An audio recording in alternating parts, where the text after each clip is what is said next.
this was the big change, obviously, when DAWs came into being. How did you end up with an association with Steinberg? What was, because you were a very loyal Nuendo user, I think, rather than I Pro was at the Tools. beginning, yes. At the beginning. What attracted you to Steinberg? I think the fact that they'd been pioneers of MIDI sequences. Right. And in fact, we worked on Pro 16, I think, to be on it- that Vitamin Z album, yeah. Right. Yes, in between crashes. Yeah, that's right. Frantic calls to Charlie Steinberg, if I seem to remember. Yes, it was pretty. It was a bad time for computer glitches back then. But at least you could cut and paste MIDI files. You couldn't cut and paste audio at that time. But it seems almost ridiculous to think that we couldn't do that, whereas it's something we do every day now. And punching in was also an issue back in the day. But Nuendo developed very well, became a very good program. Also Cubase, which is a sort of sister program to Nuendo. But Pro Tools seems to have kind of won the battle. Most people, I think the majority are Pro Tools people these days, and that's what I'm recording my current album on. Version 11 point something, I think I'm on right now, and a fairly new Mac.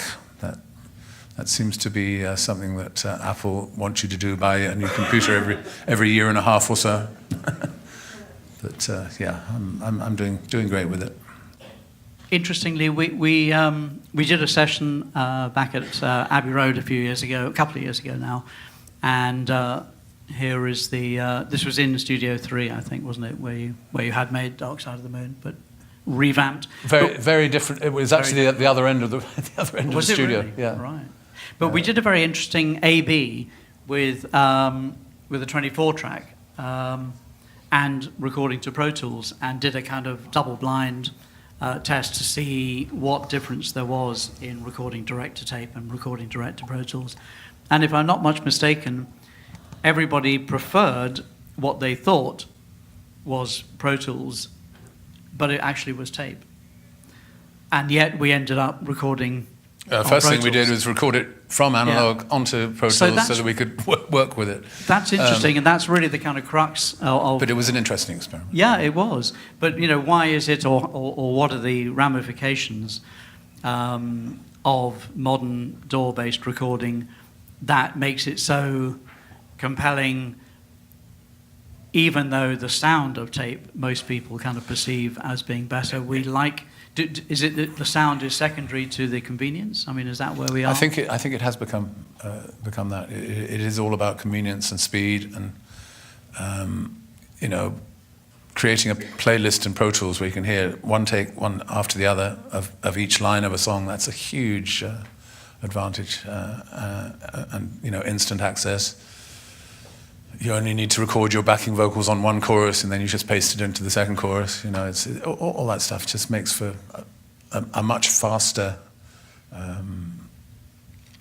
just an almost instant way to get things done.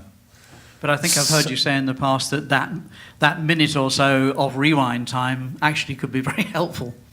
Sometimes, yeah, it can work against you and in your favor, but.